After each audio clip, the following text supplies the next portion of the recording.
What you do with the stem and leaf plot is you strip the leading digit when you're creating your axis. Here we have first semester grades. Look, between the two classes, what's the lowest grade?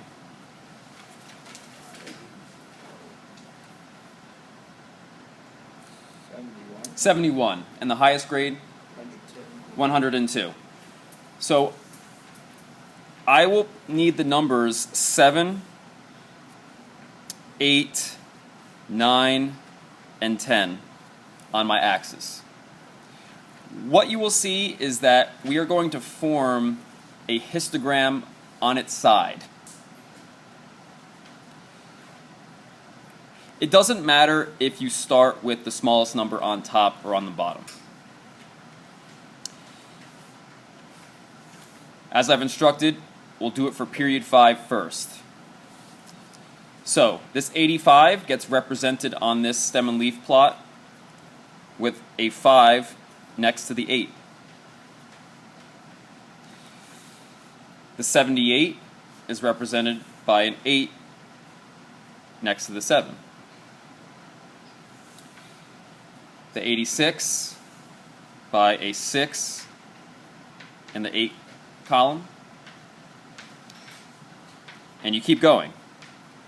96, 82, 88, 94, 82, 91, 80, 94, 85, 89, 84, 88, 92, 80, 102, 83, 91, 75, 91, 93, and 88. Voila, a stem and leaf plot. If you turn it on its side, you have a histogram, which is just a bar chart for quantitative data. I think it's a good idea to title. So these are period 5 first semester grades.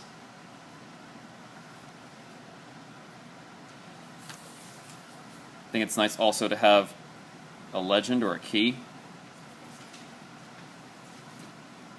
I'm just going to provide one example. 10 with the vertical line segment and 2 is a grade of 102. Okay. But notice we just stripped off the leading digit or digits. Can everyone see the bars that are formed?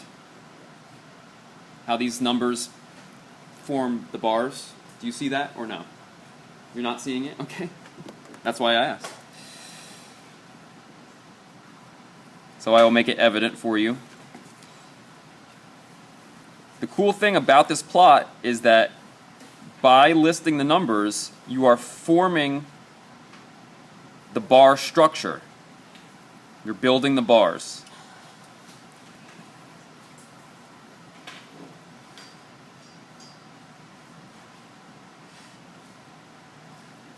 So you want to keep your numbers equal size and equally spaced.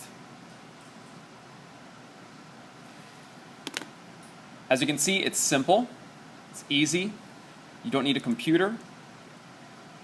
It's a fast way to get at your distribution. So by looking at this, I can tell that for my period 5 Algebra 2 class back in 2009, that 80s were the most popular grade, followed by 90s,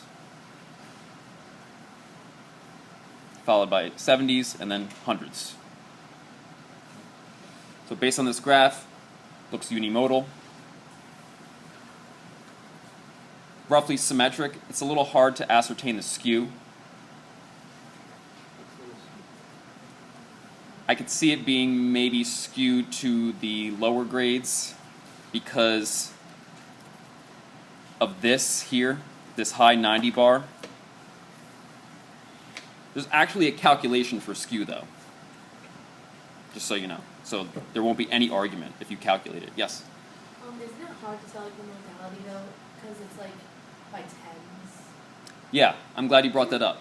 So modality is something that can change. And it will change dependent on your bin size. What's the bin size here? 10. It will also change depending on where you start your graph, where you start your x-axis. But based on what I see, it's a unimodal graph. Okay? Any other questions on the stem and leaf plot? Sometimes it's preferred to write the numbers in ascending order.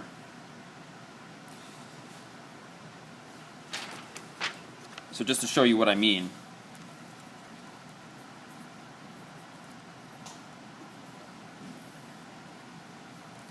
The 2 is just a 2 because there's only one number there. But for this 9 category, I have 3 1s. 1, 2, 3. A 2. A 3. 2 4s. And a 6. So I'm writing it in ascending order. Here I have 1, 2 80s, 2 82s, an 83, an 84, 2 85s, an 86, 3 88s, and an 89. And then for the 70 category, I have a 75 and a 78. Just so you're aware. Okay. Good. Next instruction, create a back-to-back stem and leaf plot by adding period 6's data to the left of period 5. So another advantage of the stem and leaf plot is it's easy to make comparisons. And a lot of times, we are interested in doing so. You know, how do males differ from females? How does period 5 differ from period 6? Or how are they the same? Yes, sir? For example, if you got three people from period 5 got 100s, you add 3 zeros. Less than 10. Yes. Yes. Okay. So now, period 6. First grade is an 81. I'm going to the left now. Then a 92. 93.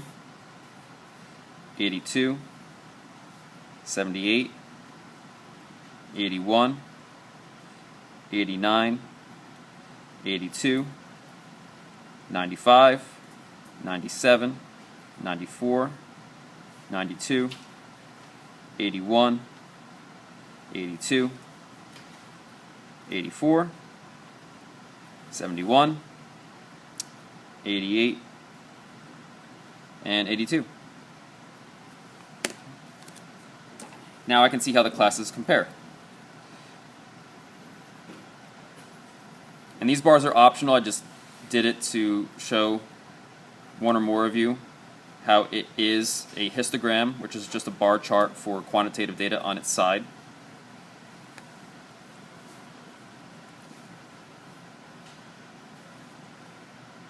And this is period 6.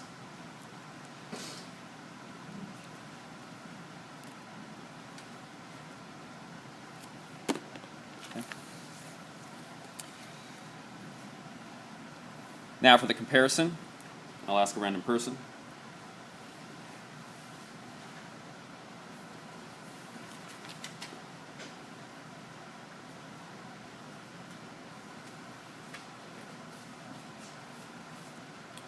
Teo. What's similar? What's different? They're both unimodal. Both unimodal or apparently unimodal, yes. It seems to be at the same value. The center? Yeah. Mhm. The center is around the same place. Yeah. Center is around the same place in the 80s. Yeah. You can't say that period 6 is skewed, like if you're looking at this, you can't say it's skewed to the right because there's no value there, right? It looks skewed to the left to me. Yeah. Okay, well, the other one looks like it's skewed to the right. This one here, it's hard to tell, but as I said before, because of this relatively high bar on the right side, You can't say that. so normally when you have the bulk of the values in the high end, like this is skewed to the left.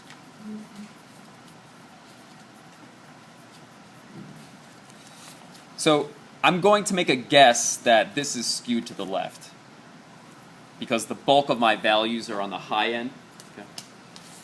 Good, tell me more.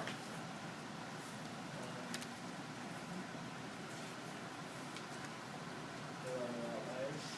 No apparent outliers, good. I mean, you could say, since there's only one value that's 100 above, you might be able to say that. Yeah, you can certainly comment on the 102. Yeah, but not really. So there's a key thing that you're missing, and that's spread, or how much variation exists. Right. Yes, range is an option you have there. In this case, would it just be the values in the middle? Would it be the maximum you get from the numbers in the Well, technically range is max minus min. Yeah. But if you're just looking in general, which has a greater spread? Period 5. Period 5. Not by much, but it has a greater spread of grades than period 6. Good. I think we covered the essential topics. Any questions? Yes?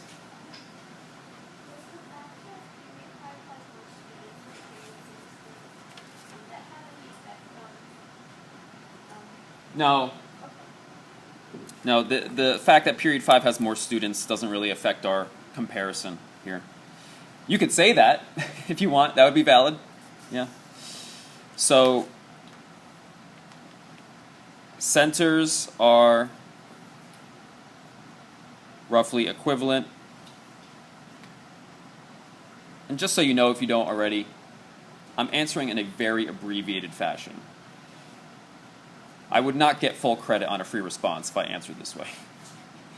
I'm not answering in context. I'm not talking about grades. I'm not writing in nice, complete sentences.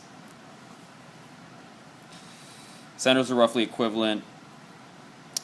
Period 5 has a slightly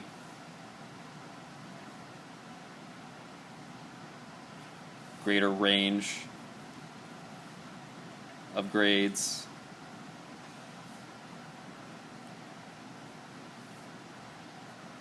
Both classes are apparently unimodal.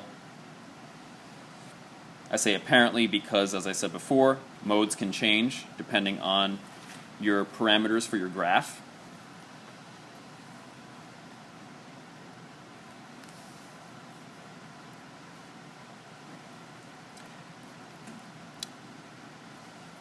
Both classes appear skewed to the left, where everything you own is in a box, as we know. No Beyonce fans? That's too bad.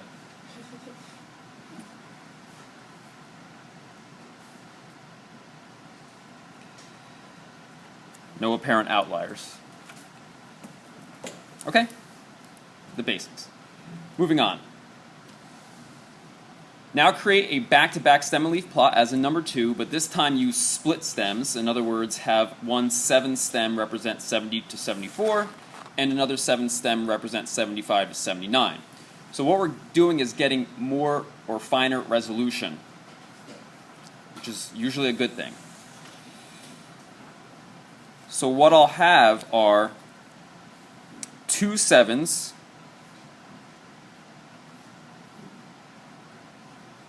2 8s, 2 9s, and I really only need 1 10 because the person's score is between 100 and 104. And we want it back to back. What's my bin size now? 5. 5. Very good. Okay. So I can just use this plot here as a guide. So for period 5, I'm not going to have anything in this first 7 row because I have no grades between 70 and 74. So 75, 78, and I think I'll do it in order this time. And then for the low 80s, I have 2 grades of 80, 2 grades of 82, 1 grade of 83, and 1 grade of 84. If you see me making any errors, just let me know. And now for the 85 through 89, I have 2 grades of 85, 1 grade of 86, 3 grades of 88, and a grade of 89. For the low 90s, 3 grades of 91, a grade of 92, a grade of 93, 2 grades of 94. And for the next category, we have 96, and then finally the 102. Okay, so finer resolution, we're able to see now more features in the data set as a result of choosing a smaller bin size. And now I'll do period 6 on the left.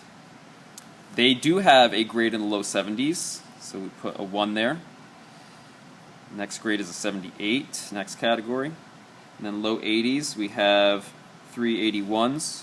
1, 2, 3. 1, 2, 3, 4 82s.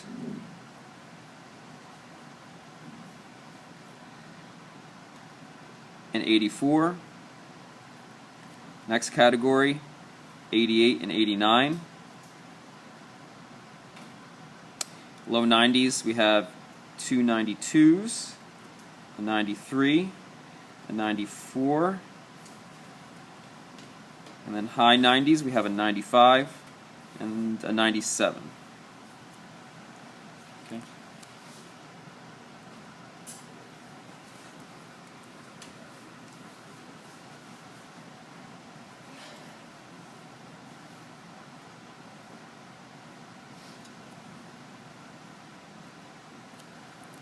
Any questions on this revised plot?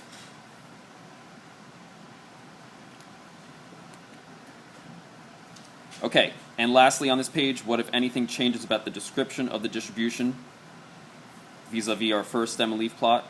My random helper is Savag. What changed? The spread. The spread. Okay, well, not technically. The spread is what the spread is, but I think I know what you mean. That if you're just looking at the physical width of this graph, it's wider. But we're not going to care about physical width. Okay. We're going to care about actual width. Period 6 looks bimodal. Yeah. So that pops up.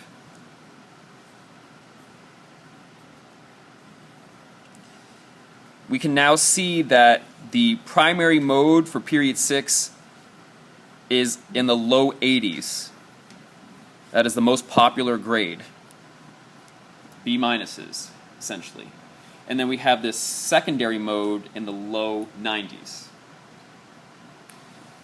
Good. Anything else, Savag? It looks like period 5 is skewed to the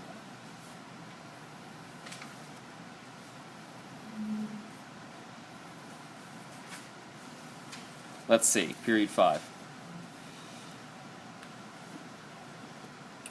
I would say it is skewed to the right, because to the right means that the tail is in the high end. So you have to think about it when you're doing this type of graph. Okay? So it looks like a skew to the right there. In other words, the bulk of the grades are on the lower side of things. And then, Savag, how about period 6? Skewed to the left. Mm-hmm. Yeah, so the bulk of the grades here, or the tail is on the left. It can be hard sometimes, but you have your weight here on the right-hand side for whatever reason. And then how about center and spread, Savag? center for period 5 is around the high 80s. Okay. And the center for, actually, I would think the center for both are around the high 80s. I would agree. It looks like the center for both is in the high 80s. How about the spread, or did you already say that? Yeah, they have about the same spread, as you can see here from this graph. And there's nothing wrong with finding the exact median or finding the exact range. So I'll say here, bimodality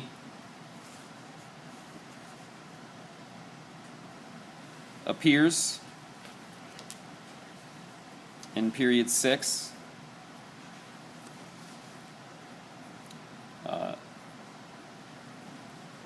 Primary mode in the low 80s.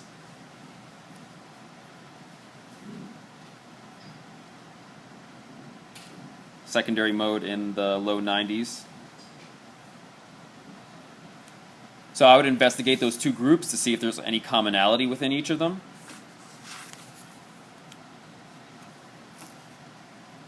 I think that's the biggest one.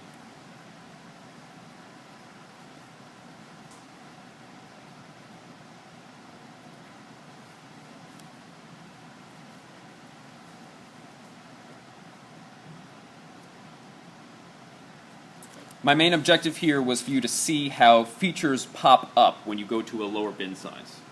Okay. All right, that's the stem and leaf plot.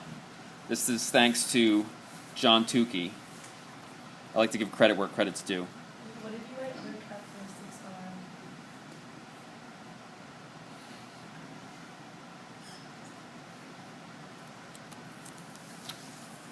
on? Other characteristics are roughly the same. Yeah. You were writing a plot where it was in zeros and ones. Weren't you? Isn't there a word like a stem plot? I was making a plot with zeros and ones. Maybe ascending order. The one in ascending order. You just put what? I'm a little confused, Maria. I'm not sure what you're talking about right now. I think stem and leaf plot where you just put the numbers in ascending order. Is that it? Yeah. Oh, that's what you were doing? Sorry, because I only said in the beginning where it was zeros and ones, so I thought it was Okay. Yeah, I was explaining to the class that it is optional to put the numbers in ascending order, but sometimes preferred. Gotcha. Okay. Any other questions on the stem and leaf plot? Okay. So, simple, easy method to display your distribution so that you can quickly assess things. So first, we will make a histogram of bin size 4 for the distribution of period 5's grades. The data is over here. So we have to determine the min and the max. What's the lowest grade? 75. And the highest grade? 102. So we have to cover that territory. What you could do is look at the range, 102 minus 75, 27-point range. And you want your bin size to be 4. So that will tell you how many bars you will need. So it looks like 7 bars are going to be needed. In terms of the starting point, it doesn't matter that much. You could just start with the minimum value. That would be fine. So I'll do that. And I'll put a break in my graph because I'm not starting at 0. And then 75. My bin size is 4, so I must make my next mark say 79. And then 83, 87, 91, 95, 99, 103. Okay.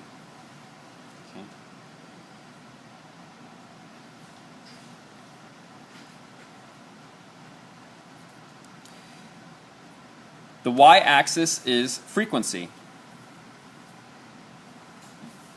or in this case, number of students. A histogram is just a bar chart for quantitative data. There's nothing that complicated about it. So what we need to do is count up how many grades are between 75 and 79, but we have to establish a convention. We need to establish what we are going to do if we get a grade that falls on a bin edge. For example, 79, where are we going to place it? Are we going to place it in the bin to the left or the bin to the right? The convention that I will adopt is the same as the calculator's convention, and that is that the second number is exclusive.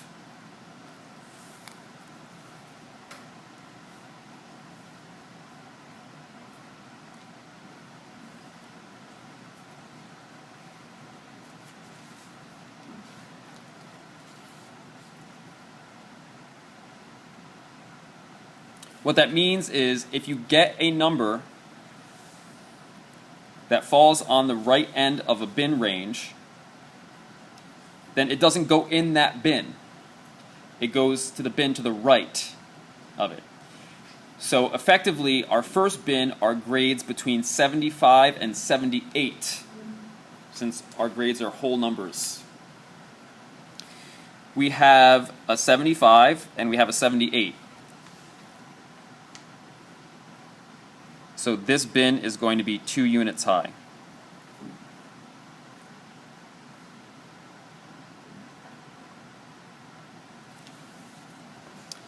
Next, grades between 79 and less than 83, in other words, 82. Tell me how many I have.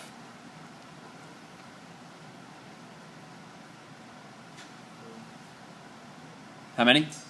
4.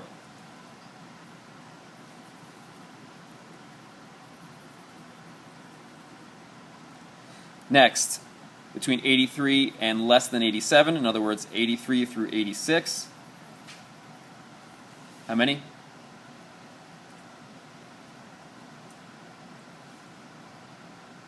5. Good.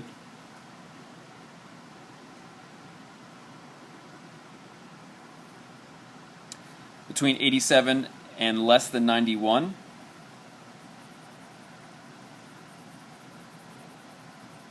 How many? 6. I'm counting 4. Did anyone else get 4?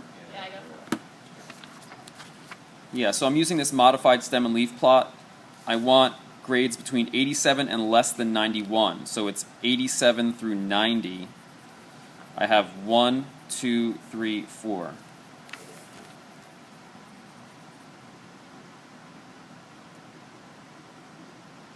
Okay, 91 through less than 95.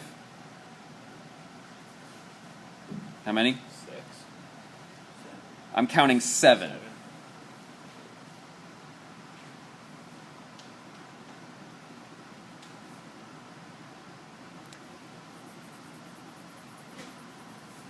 One thing that distinguishes a histogram from a bar chart is that the histogram does not have gaps between the bars. 95 through less than 99, 1.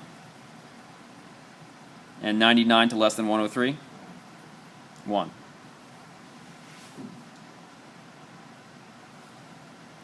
Okay? Now let me show you how to do it on the calculator. Fun. Please take out your graphing calculator. And could somebody tell me how I got to this screen? Second graph. Not second graph. I'm asking because maybe in your Algebra 2 class or another class your teacher showed you. Not plot.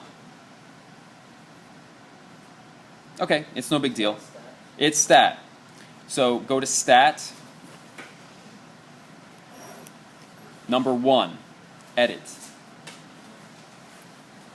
Now let's enter our data, preferably into L1. Does everyone have an L1? Okay, good.